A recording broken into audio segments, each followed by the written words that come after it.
Bab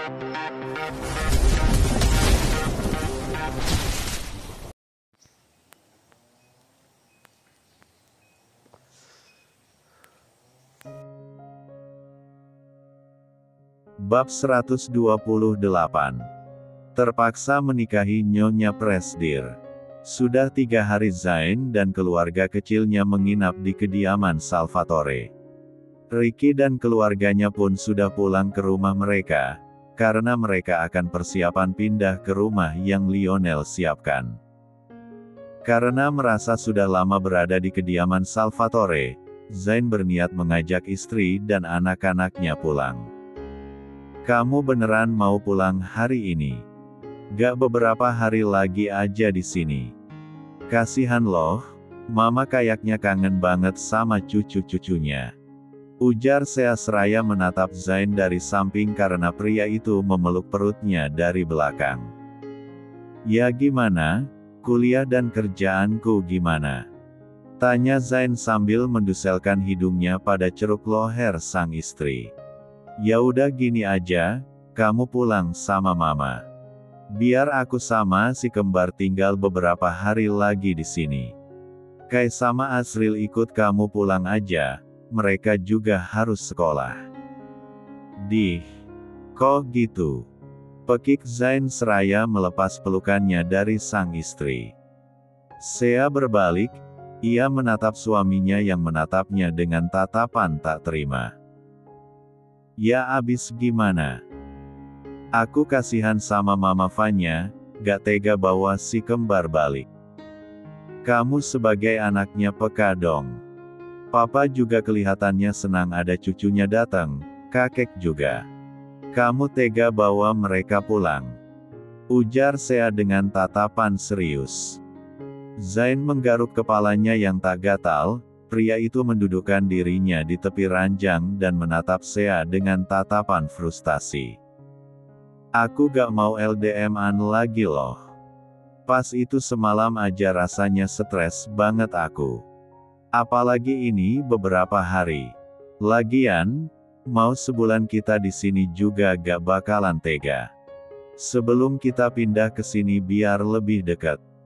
Tapi kamu tahu sendiri kuliahku belum selesai, kantor juga sedang ada proyek baru yang selesai 2 tahun lagi.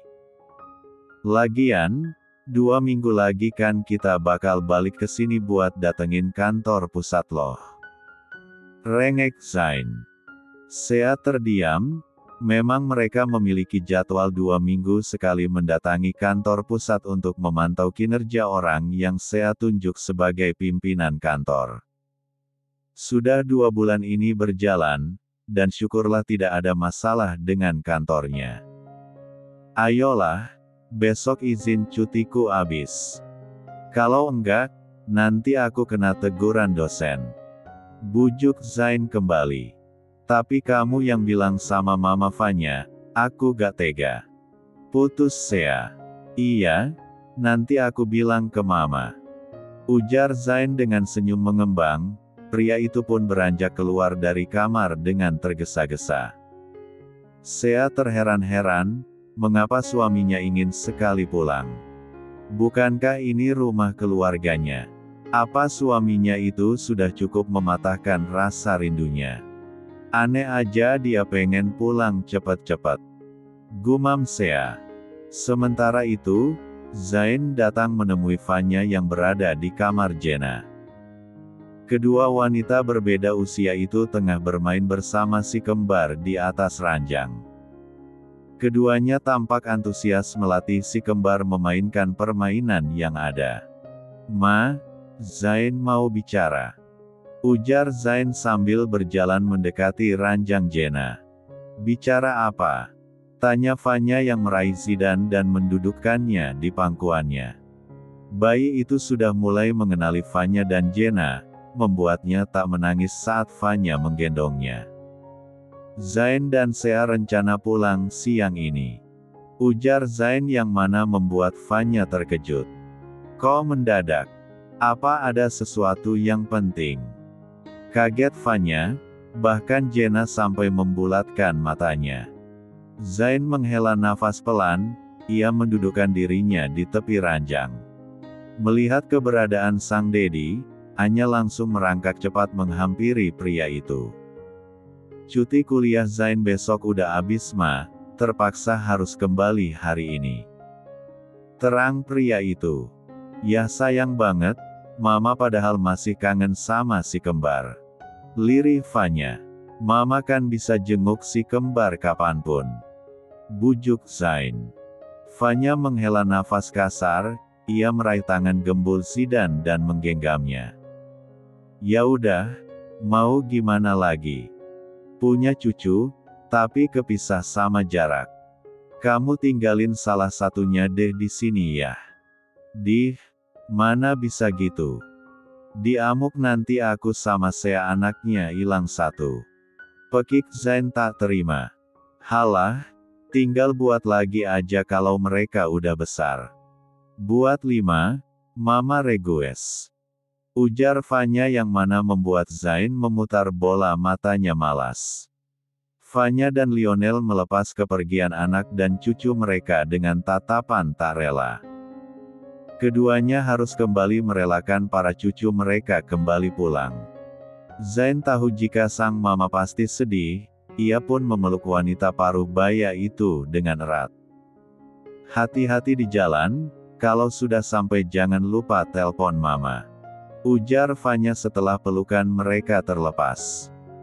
Zain mengangguk, ia beralih menatap Lionel yang tengah melambaikan tangan pada baby Anya yang memunculkan kepalanya di jendela mobil.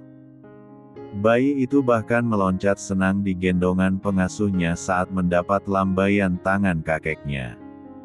"Pa, aku pulang dulu." Perkataan Zain membuat tubuh Lionel mematung seketika. Zain hanya tersenyum tipis melihat raut wajah terkejut Lionel. Ia lalu berpamitan pada Jenna dan juga kakeknya sebelum masuk ke mobil menyusul keluarganya. Fanya dan Jenna melambaikan tangannya saat mobil itu melaju perlahan meninggalkan kediaman Salvatore. Setelah mobil itu tak terlihat lagi, Fanya menghela nafas pelan. Rasanya, hatinya berat membiarkan putra, menantu dan para cucunya pergi dari kediamannya. "Papa kenapa?" tanya Jenna saat menyadari Lionel yang tak bergerak sama sekali. "Tadi aku dengar Zain memanggilku papa, aku mendengarnya tadi." "Kalian dengar tidak?" ujar Lionel dengan mata berkaca-kaca. "Ya, aku dengar." "Memangnya kenapa?" bingung Jenna. Tapi tidak dengan Fanya dan Tuan Roderick, mereka tak mendengar Zain memanggil papa pada Lionel. "Hahaha. Putraku sudah mulai membuka hatinya. Sayang. Tadi dia benar-benar memanggilku papa. Papa katanya." Seru Lionel dengan bahagia. Fanya turut tersenyum, ia meraih tangan suaminya dan mengelusnya dengan lembut. Penolakan Zain cukup membuat Lionel tersiksa selama beberapa waktu ini. Pria itu terus menyalahkan dirinya atas penderitaan yang putranya alami selama ini. Sementara itu di mobil, Sea meraih tangan Zain. Membuat pria itu yang tadinya melamun tersentak kaget saat merasakan sebuah elusan di tangannya. "Terima kasih kamu sudah mau memaafkan papa," ujar Sea dengan tersenyum tipis. "Harusnya aku yang mengatakan itu, terima kasih sudah menemaniku bersama dengan masalah yang ada. Aku sangat mencintaimu." Zain meraih tangan Sea dan mengtigakap punggung tangannya dengan lembut. Tak lama, mobil terhenti di area pemakaman. Zain segera melepas genggamannya pada tangan Sea, ia meraih topi miliknya yang tersimpan di dalam kantong jok mobil. Sea terheran-heran, mengapa mobil berhenti di sini? "Aku ingin ke makam nenek dan mama Areha dulu, kamu mau ikut?" Sea menggelengkan kepalanya, "Perutku sedikit mual, apalagi cuaca matahari terik. Takut pingsan dan malah merepotkanmu," ujar Sea saat melihat cuaca yang panas di luar. Zain mengangguk, Ia meraih kaca mata hitamnya lalu membuka pintu mobil. Saat akan menutupnya, teriakan Baby Anya membuatnya urung. "Aau Eki." Zain memasukkan kembali kepalanya ke dalam mobil, ia menatap Baby Anya yang berontak di pangkuan pengasuhnya. Melihat itu, Zain segera mengulurkan tangannya dan meraih putrinya dalam gendongannya. "Mau ikut Dedi Ham? Kita ketemu nenek ya." "Ketemu nenek Ham," ujar Zain seraya membawa Baby Anya masuk ke area makam. Sementara itu di mobil belakang, tampak Kai dan Asril menatap kepergian Dedi mereka dari dalam mobil. Keduanya mengerutkan keningnya dalam saat melihat Zain masuk ke area makam membawa Baby Anya. "Iya abang, sulu Dedi balikin Anya ke mobil. Nanti di dalam ketukel sama tuyul, lepot nanti loh," ujar Kai yang mendapat lirikan sinis dari Asril. "Mukamu itu Kai yang mendukung kali jadi tuyul," desis Asril. "Hi, sembalangan." Setelah menumpahkan rasa rindunya di makam nenek Dian, Zain beralih ke makam Areha.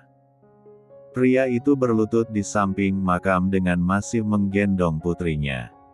Lalu, ia meletakkan buket bunga yang dirinya beli tadi dan menyimpannya di atas gundukan tanah di hadapannya. Tatapan matanya jatuh pada nama Areha yang ada di papan nisan itu. Maaf Zain baru datang lagi." Lirih Zain. "Hoaya." Baby Anya berusaha menggapai papan nisan itu, tetapi Zain melarangnya. Setelah beberapa saat Zain berada di sana, pria itu pun memutuskan untuk pulang. Namun, lagi-lagi Baby Anya dengan gemasnya berontak di gendongan sang Dedi minta diturunkan. Jelas saja, Zain menolak. Mama, jangan, udah yuk panas. Nanti kakak dehidrasi, Dedi malah gak bawa payung," ajak Zain. Saat akan beranjak pergi, tatapan Zain jatuh pada seorang wanita parubaya yang datang ke arahnya dengan buket mawar di tangannya. Melihat itu, Zain mendadak menghentikan langkahnya. Ia terdiam mematung, dan hanya memandang wanita itu di balik kaca mata hitamnya. Tersadar, Zain segera melanjutkan langkahnya. Namun, baru beberapa langkah, tiba-tiba suara wanita tadi membuatnya menghentikan langkahnya. "Maaf karena sudah menjauhkanmu dari keluarga kandungmu selama puluhan tahun, Zain." Bab 129. Zain berbalik, ia menatap Davita yang juga tengah menatapnya. Pria itu tersenyum, ia lalu membenarkan posisi Anya di gendongannya. Bayi menggemaskan itu justru menatap Davita dengan senyuman lebar seraya menepuk tangannya. "Aku tidak pernah menyalahkan tante, justru. Aku sangat berterima kasih. Karena perbuatan tante, aku bisa bertemu dengan nenek Dian. Hidupku memang sulit, tapi aku tidak menyesal pernah menjadi cucunya. Anggap saja, aku menggantikan posisi putrinya yang telah tiada sampai ia menutup mata. Jika aku tidak bersamanya, aku semakin merasa bersalah," ujar Zain dengan senyuman tipisnya. Tatapan Davita turun menatap ke arah Anya yang menatapnya dengan tatapan berbinar. Sejenak, ia tertegun. Perlahan, wanita itu melangkah mendekati Zain. Ia meraih tangan Baby Anya dan menggenggamnya pelan. Zain bingung dengan apa yang Davita lakukan, apalagi wanita itu terlihat tengah menahan tangisnya. "Aku pernah lihat bayi ini di mimpiku, sangat mirip dengan bayi yang Areha gendong," lirih Davita. "Tante juga mimpi Mama Areha." "Wah, bisa samaan ya," ujar Zain dengan terkekeh kecil. Davita menghapus air matanya yang ada di sudut mata, wanita itu mengangkat pandangannya dan menatap Zain dengan tatapan lekat. Ayahmu tak bisa lepas dari kesalahannya, ia selalu akan berada dalam penyesalan. Jagalah putrimu dengan baik, sampai ia bertemu pria yang bisa menjaganya. Beri dia penjagaan yang ketat, karena menjaga anak perempuan lebih sulit dibanding menjaga anak laki-laki. Jika dia hancur, kau akan lebih hancur Zain. Ujar Davita dengan tatapan yang sulit diartikan. Zain mengangguk, ia pun berpamitan pergi karena panas sudah semakin terik. Saat melangkah pergi, Baby Anya menoleh ke belakang. Ia menaikkan kedua tangannya seraya berceloteh riang. Mama, shoot, gak boleh berisik. Bisik Zain sebelum mengecup pipi bulat putrinya. Hoaya. Zain menggelengkan kepalanya, ia berpikir jika belakangan ini putrinya senang berceloteh. Jadi, dia menganggap hal itu biasa. Tanpa Zain sadari, jika Baby Anya justru terus menatap ke arah makam Areha seraya tersenyum lebar. Sudah selesai? Tanya Sea saat suaminya masuk ke dalam mobil serta putri kecil mereka. Sudah, tadi ketemu Tante Davita. Sahut Zain seraya mendudukkan Anya di pangkuannya. Oh ya, dia ngapain lagi? Ngomel lagi? Atau, sindir lagi? Tanya Sea dengan khawatir. Enggak, dia justru minta maaf karena telah memisahkanku dari keluarga kandungku. Jawaban Zain membuat Sea melongo tak percaya. Berbeda dengan Baby Anya yang sibuk menempelkan wajahnya di kaca mobil, sesekali anak itu melompat senang. Untung saja, Zain sabar menahan tubuh putrinya yang sangat aktif. Abis makan apa dia? Bisa-bisanya minta maaf, waktu itu kelihatannya dendam banget. Gumam Sea yang masih tak percaya. Nyimpan dendam dalam hati itu juga berat sayang, jika kita melepasnya semua beban terasa hilang. Dendam pun, tidak bisa membuat Mama Areha kembali. Perbuatan Papa memang tidak bisa dibenarkan, tapi langkah yang Mama Areha ambil juga salah. Kita ambil pelajaran aja, jangan lepaskan putri kita kemanapun seorang diri. Walaupun ia bersama temannya, kita harus tetap mengawasinya. Karena kejadian yang tidak diinginkan, bisa terjadi kapan saja. Walaupun, itu tidak disengaja. Terang Zain. Kamu benar, menjaga anak perempuan tidak semudah itu. Lirik Sea, pertama kalinya ia memiliki anak perempuan. Sebagai seorang ibu, ia juga memiliki rasa takut di hatinya. Pokoknya besar nanti, Anya gak boleh pacar-pacaran ya. Nanti Dedi kenalkan dengan pria tampan, mapan, baik, dan saldonya gak habis-habis. Biar hidup Anya happy terus. Ia kan babynya Dedi Ham. Zain gemas dengan putrinya, ia mengtigakap pipi Anya yang bertambah gembul itu. Mama. Seru Anya saat mobil berjalan pergi. Setelah mobil menjauh dari area pemakaman, Anya kembali mendudukkan dirinya. Bayi itu beralih menatap Sea dan merentangkan tangannya. Saat Sea menatapnya, Anya menyengir lebar hingga memperlihatkan giginya yang akan tumbuh. Nen, pekik Anya. Pinternya sekarang ya, sudah bisa minta susu Ham. Sini, kesayangannya Momi. Sea meraih putrinya dalam gendongannya, lalu ia menidurkan bayi itu dalam pangkuannya. Zain peka, ia langsung mengambil kain penutup dan menutupi dada istrinya karena wanita itu akan menyusui. Melihat sumber nutrisinya, dengan cepat Baby Anya melahapnya. Sea tersenyum tipis, ia menepuk 4 hektar putrinya seraya bersandar pada dat 4 bidang Zain. Kamu kenapa pengen cepat-cepat pulang sih? Emang beneran ya cutinya abis besok? Tanya Sea dengan tatapan penasaran. Ya abis besok, lusa baru masuk. Jawab Zain. Kenapa enggak besok aja pulangnya? Heran Sea. Zain tersenyum, ia sedikit menunduk dan berbisik pada telinga istrinya itu. Kebonnya ketinggalan di rumah, jadi gak bisa minta di sana. Bisik Zain yang mana membuat Sea membulatkan matanya. Astaga Zain. Gara-gara itu doang kamu sampai minta pulang sekarang. Seru Sea dengan tatapan tak percaya.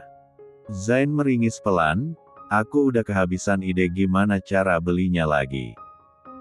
Beli on satu nih, nanti diledek yang lain gimana? Malulah aku. Celsit Zain. Sea menggelengkan kepalanya pelan, tak disangka alasan suaminya ingin cepat pulang karena alasan macam itu. Bukan karena kuliahnya. Sudahlah, Sea sampai tak bisa berkata-kata lagi. Sedangkan di mobil belakang, Daisy tengah dilanda kesal akibat Kay yang tak mau diam. Sedari tadi, bocah menggemaskan itu meminta supir memasang sebuah lagu untuknya. Daisy sudah minta anak itu untuk diam, karena dirinya ingin beristirahat sebentar. Namun, bukan Kay namanya jika menyerah. Anak kemalin, belum cukup umur. Kamu masih bauken. Cul. Goyang abang. Teriak Kay seraya berdiri di jok belakang kemudi. Asril yang duduk di belakang Kay hanya mendelik sinis menatap anak itu. Masa iya kamu naksil aku? Kay menggerakkan kepalanya dengan lincah. Bahkan ia sengaja berseru di depan wajah Asril yang terlihat kesal. Kay diamlah. Aku mau tidur. Ketus Asril dengan kesal. Telong. Apa? Telong dicabein. Loh, enak itu Oma. Besok masak telong ya Oma. Seru Kay seraya menghentikan kegiatannya. Daisy melirik sinis, enggak. Besok Oma mau masak kambing kamu itu. Desis Daisy yang mana membuat Kay melunturkan senyumnya. Jangan Eki. Teganya Oma. Rengek Kay. Iya Oma. Semur aja Oma. Daripada kambingnya cuman buat K0 tor rumah aja sama B004-nya itu. Mending langsung disemur aja Oma. Nanti juga lemaknya Kay meronta minta temen baru. Ikut makan juga kok nanti Kay. Seru Asril memanas-manasi sang Oma. Dah. Hua. Itu Capi. Temennya Kai. Heh buntelan. Sapi. Capi-capi. Kestiga Leo lagi lidahmu itu Hewan kambing dibilang sapi, manggilnya Capi lagi. Heran, anaknya siapa sih?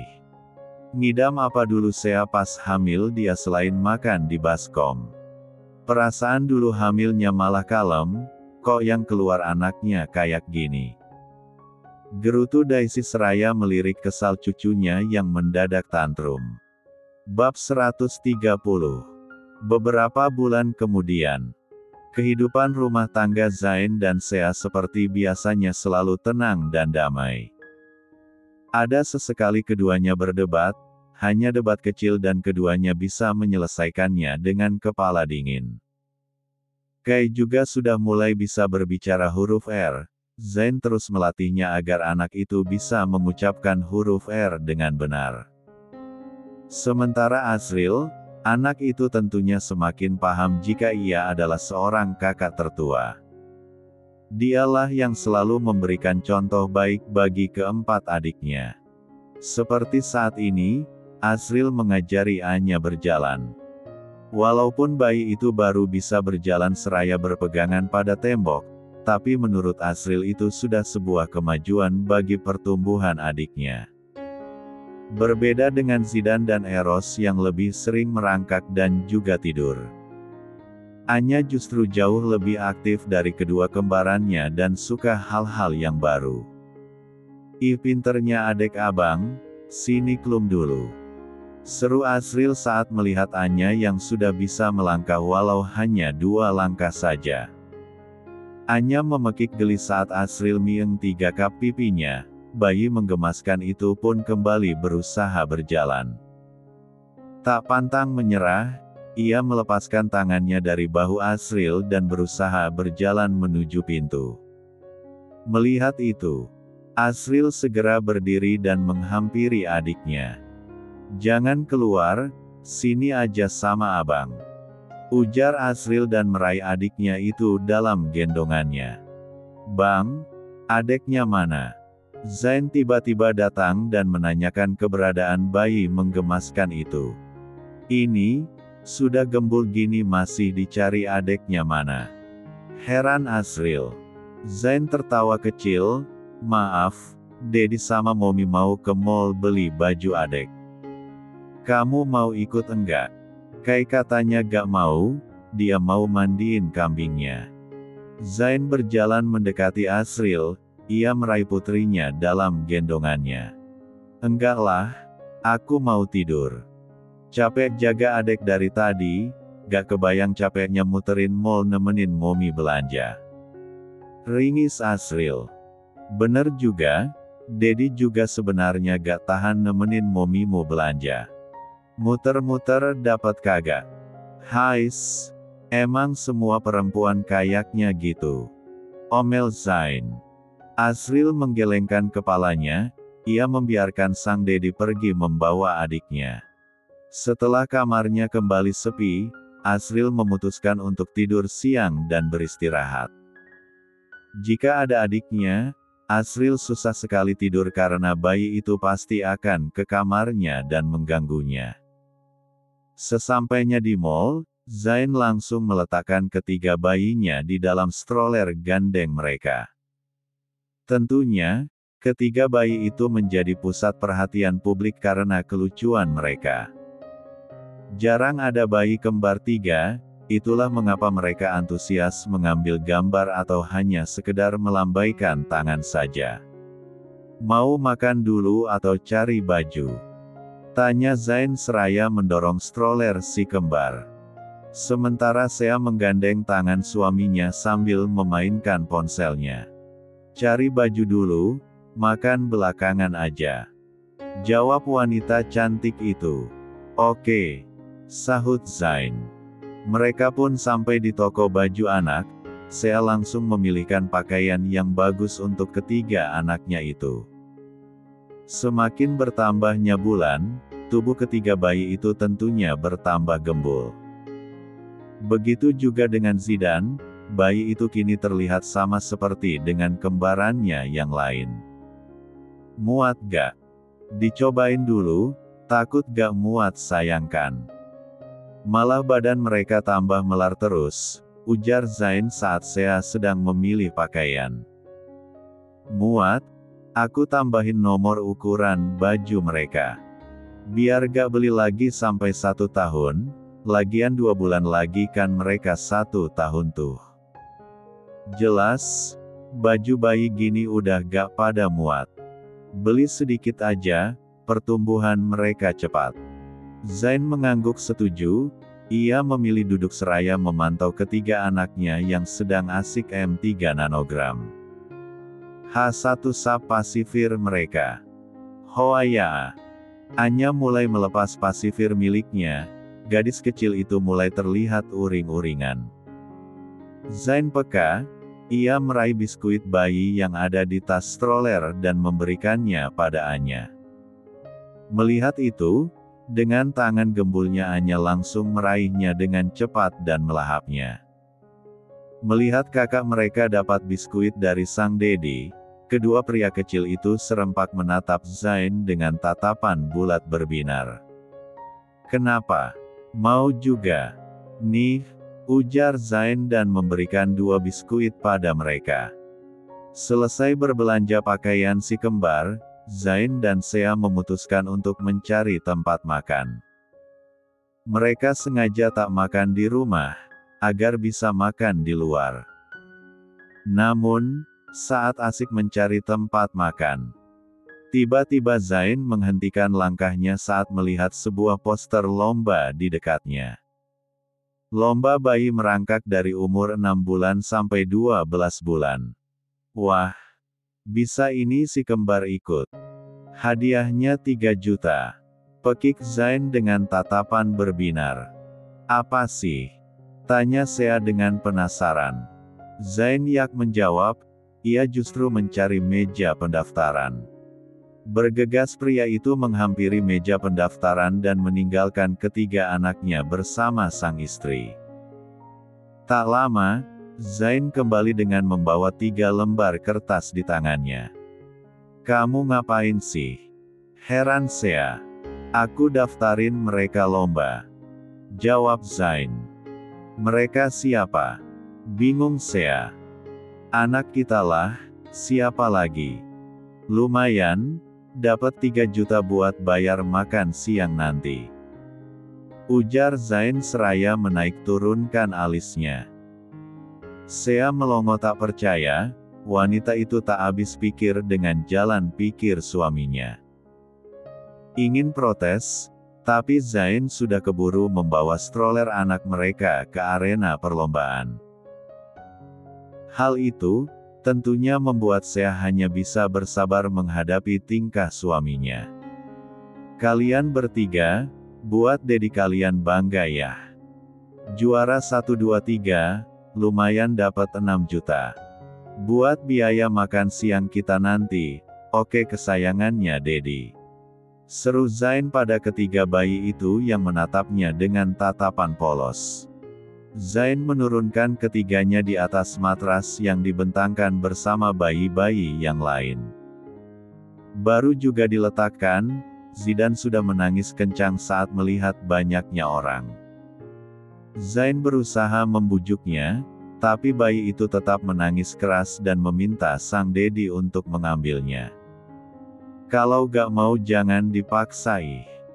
Email Sea dan meraih putranya dalam gendongannya. Iya, untung masih punya 2. Cicit Zain. Ayo kalian, jangan sampai kalah.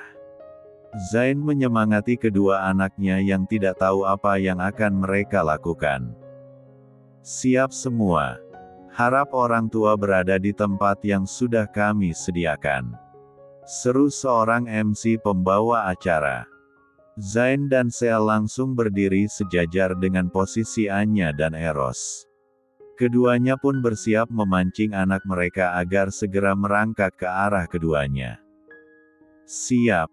1, 2, 3.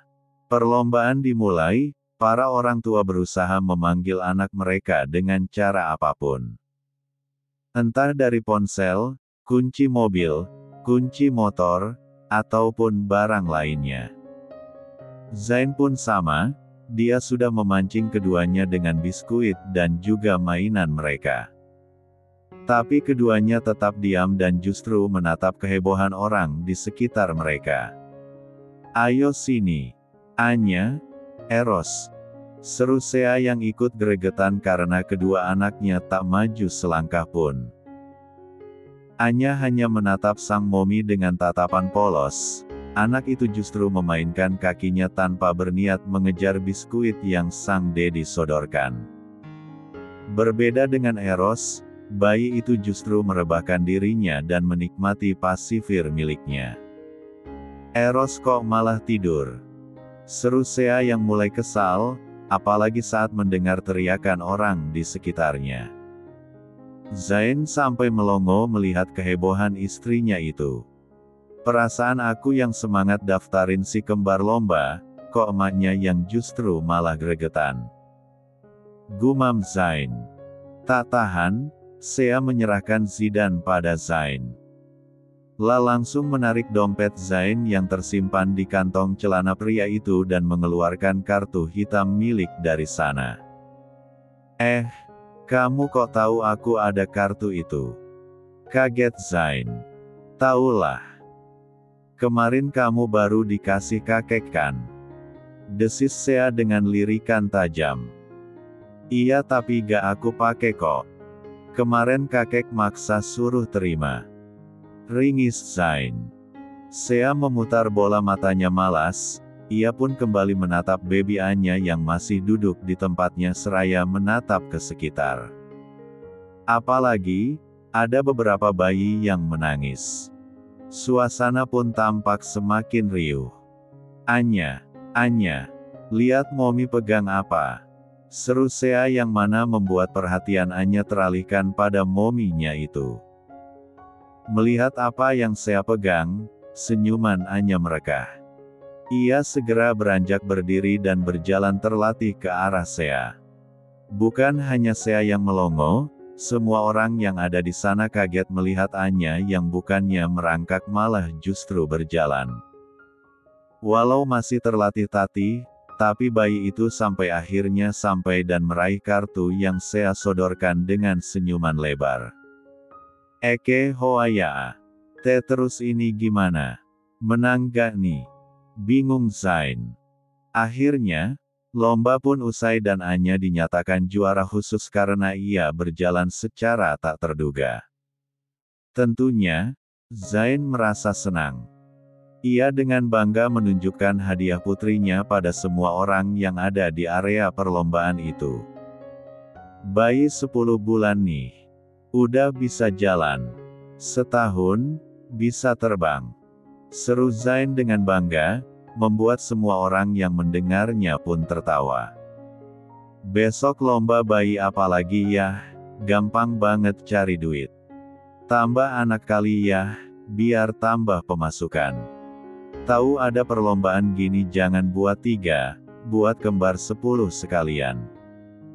Gumam Zain dengan senyuman lebarnya.